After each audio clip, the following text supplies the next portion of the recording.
Hey Bonnie, okay, so here's the spread for your son. Um, and so what we're going to do is look at where we are, what he did with the majority of his time, an important day with the relationship and feelings involved, another important day, the death and lesson learned. And it's just like kind of it's a little weird because what's coming through it feels like there's like it felt like there were like two lives coming through at once, which sometimes happens, like very rarely. So it's almost like I'm seeing the perspective of both sides of like these. So it's like these two lives, and then it comes together. And so I want to say that it's possible we're looking at two aspects, like there's this theory, of our oversoul where we live many, many lives, parallel lives. And so, like, let's say our oversoul, how I describe it is like our oversoul is like a disco ball. And when the light hits it, all these little fragments shine off of it, right? So, all those little fragments are all the lives that we're living, and all of the experiences and information we gather, we bring back into the oversoul, the big disco ball, right? So, if that makes sense. So I feel like what it feels like is like I'm looking at two aspects that are kind of living simultaneously, if anything. Or I can just be looking at one and getting some of the other. So just bear with me because I'm just gonna just tell you kind of like what I'm seeing and feeling and what's going on here. Okay, so we're gonna start here, and this is the Americas card, and that can mean North, Central, or South America. And so what was coming through that would give me both of these aspects was one, it's like I want to say like North America, kind of like a New Mexico or a Texas or something very, very south, and having to do with ranches and horses and land in the very, very south, almost like a border, kind of like a border area. Or even like southwest is what it is. It's just really south, like it's very put over there. And then the other aspect that came through was like this feeling of like a Central American kind of native. So I feel like after like sitting with that for a moment, what it started to feel like when it came together was a feeling of, like, to put it very simply, which I guess would make sense for a little boy, would be cowboys and Indians. So it feels like a cowboys and Indians kind of thing. And it feels like we're looking at these two aspects that are going to be meeting or coming together in some way. So keep that in mind, and how you can be making connections already. Even something as simple as if he likes to play cops and robbers or cowboys and Indians, or if he's had any interest in horses or pasture animals, or also we're looking at the native aspect of being with the earth in some respect. Is he like did he ever like collect leaves or lizards or animals, and that kind of thing? Was he ever like into nature, I guess is the way to put it. If he's like into nature, animals, or that whole cowboys Indians, or maybe he even likes watching cowboy westerny kind of things. So that might be a connection that you could be making already, okay? And how you might want to have fun with this too is actually show him pictures of like the old Southwest and see if he's intrigued by it, that kind of thing. So what we're going to do here is go to what he did with the majority of his time, and this is the con card. And it doesn't always mean con artist. What it feels like we're looking at here is a period of time. The era is like when the Southwest was kind of being what's it called, not colonized, but like built up. Like it was just being built up, and it feels like we're in this area of like property dispute, and it feels like it has to do with like the natives and these people coming in and saying I own the property. That's what it feels like. So the con card I feel like is coming up because we're looking at one side who sees these people taking their property without really having ownership because it belongs to the earth, and we're seeing, the other side that feels like, well, this is, we claimed it, this is ours. So it feels like we're looking at property dispute. And I feel like we're looking at a male life when it comes to the both of these aspects are male, and it feels like like a guy that's working. I don't know if he's the property owner, but it feels like very much he works with the land or the horses, or like the ranch hand, like a ranch hand or someone that's he manages the property. Like he might be like the person who is in charge of the group of people that are ranch hands, if that makes sense. So I don't feel like he's like exactly like the owner of the property, but he is tied to the property for life, kind of like how it was back then. It's like his job, his life.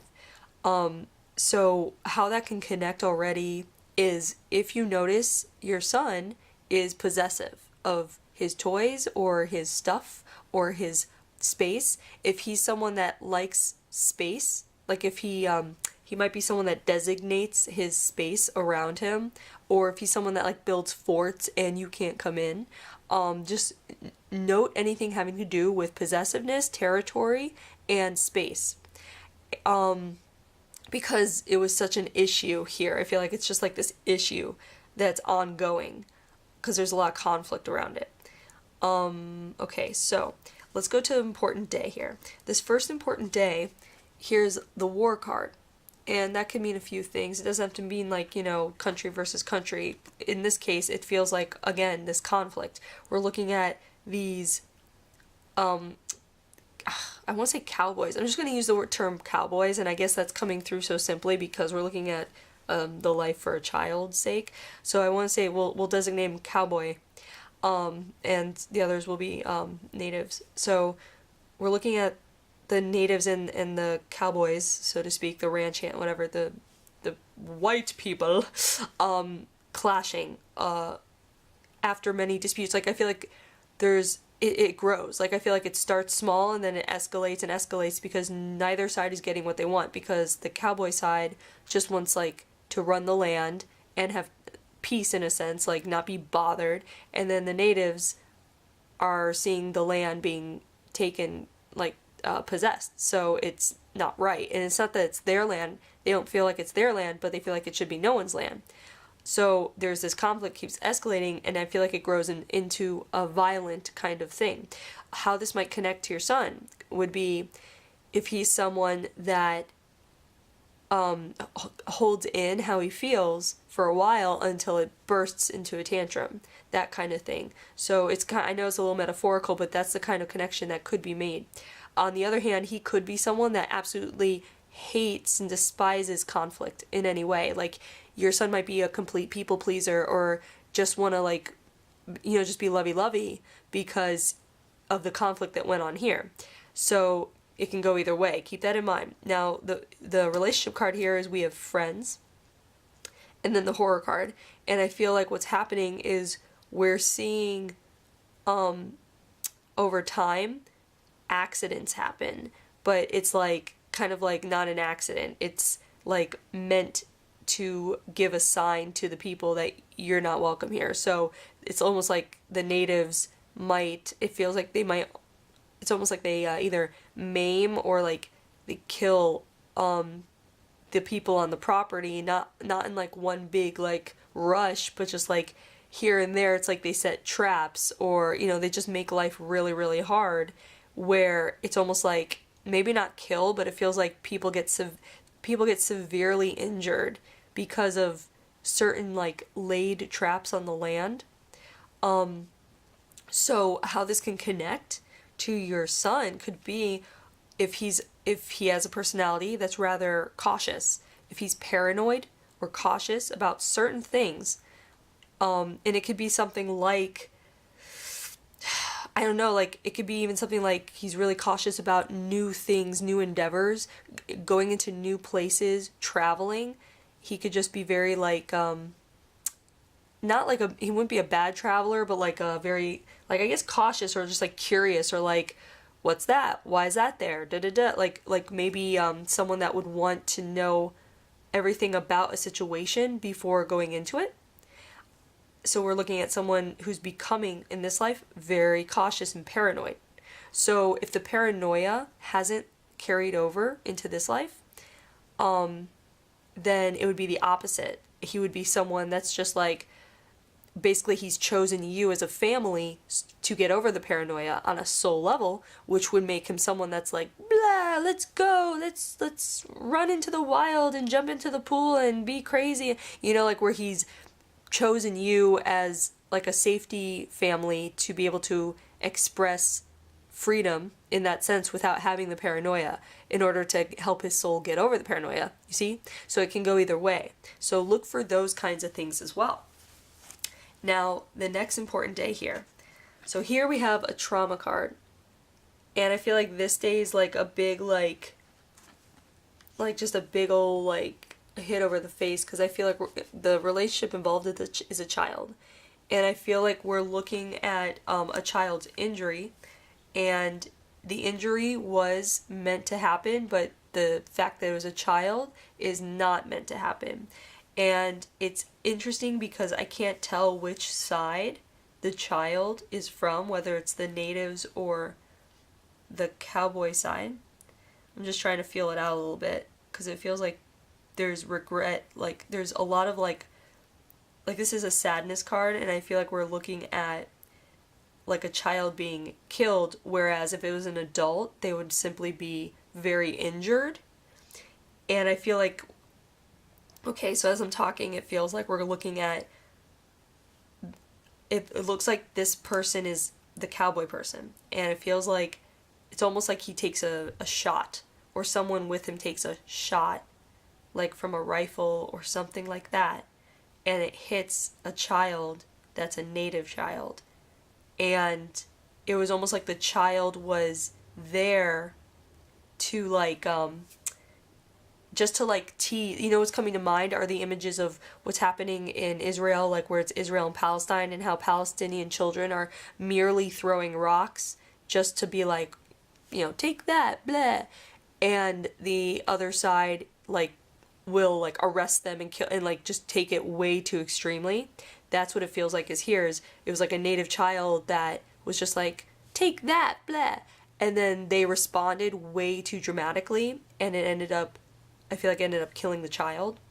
And there was like this huge regret, huge feeling of shame, like, because they didn't know it until they got to the body. And it's just like, and it's showing like this field, and it's like approaching the body. So I know this life is like very serious. I'm so sorry. But just bear with me. We're almost done. But yeah, so there's these huge feelings of shame and guilt, and so doubt, and further doubt. So of one's like of so this man is now in doubt of like his place. So how this might translate is if your son shows any signs of being like either like self-deprecating, but more so like doubting his abilities, like what's the word, insecure, like if your son shows insecurities about certain things, it can come from this, where there's this huge like self-shame, self-doubt for making this mistake. Or also your son might be someone that hates making mistakes. If he makes a mistake, he might be really hard on himself. So if your son is someone that's really hard on himself for little things, that would stem from here too. And I feel like he would have chosen you and the family he chose for the love and the shamelessness, for your ability to make him feel good about himself and to help him move on from making mistakes. Like, it's just a mistake, move on, like taking things more lightly than how he puts it on himself. Like, I feel like that would be important. So if any of this speaks to you, just, that's good, so you can kind of get a background of it. And if it doesn't, that's fine. If it doesn't, maybe just keep your eye on, how he develops over the years. Because a lot of times, we're looking at an adult here. So a lot of times certain things will start hitting us at certain ages, depending on the age that they occurred in the other life. So keep keep tabs on that, because it's kind of interesting to see how they develop as they get older when it comes to reading these kids' lives. So let's move to the death. And here, the death, the water card can be so many things. I mean, it can be drowning, and it can be, honestly, sometimes it's been like a feeling of wanting a sip of water before the actual moment of death. Here, what it feels like is a storm. I feel like we're looking at a torrential rainstorm. And I feel like in the midst of trying to almost like tether the animals and keep things just like in place, you know, like it's huge. It almost feels like it would if they were like near the coast and it was like this huge, maybe like a hurricane or this huge storm, and it's violent. And I feel like there's something where, because of the wind and the rain and this and that, it's almost like a slip and hit the head, or something comes and hits him in the head. Like there's something where it just like knocks him out. So keep that in mind if your son develops headaches. If he starts getting headaches, probably when he's older, if anything. So there's that, and then there's also if your son is scared of water, if he doesn't like storms, if he doesn't like getting wet. Or, you know, this can even go to, was he a really difficult child to bathe? You know, like simple things like that. So there might be an issue with water with him. And he might, you know, a lot of people don't drink enough water, but just make sure he's hydrated, because he might, like subconsciously be averted to water in that sense, you know? And on the other hand, his soul could have been coming back into this life to move past that fear. So he might be a water baby. So you see how it can connect either way. So keep that in mind. Now, this here is the Enlightenment card for the lesson, and it's a great card. And what it's really speaking to is this moment when he made the mistake, because it all clicked for him, even though it was like horrible and it felt awful. There was a click in him where he was able really truly to feel what is right and what is wrong, and see perspective of how small and insignificant this whole property dispute is when it comes to taking a life and when it comes to the value of life. So that was the lesson here, and that could carry over in his current life as being someone who's utterly compassionate, someone who stands up for the underdog, someone who defends people who are weaker than him, who are getting picked up. He might be the person who stands up to bullies. There's something about that enlightenment in his soul of where, as he grows, he'll be able to very keenly see what, like, the big picture of things, what is truly important and what it all comes down to. Like, the big picture is, what's important is someone's happiness rather than getting what you want or being right. He will most likely become that person if he's not already. Someone very compassionate, seeing the bigger picture, stands up for the underdogs, that kind of person, which is wonderful. So keep that in mind. Now, so there's his past life. I hope you enjoyed that. I hope you're able to make some connections, and also keep in mind to continue making connections as he grows. So yeah, I hope you enjoyed, and thanks for letting me read him. Have a good day. Bye.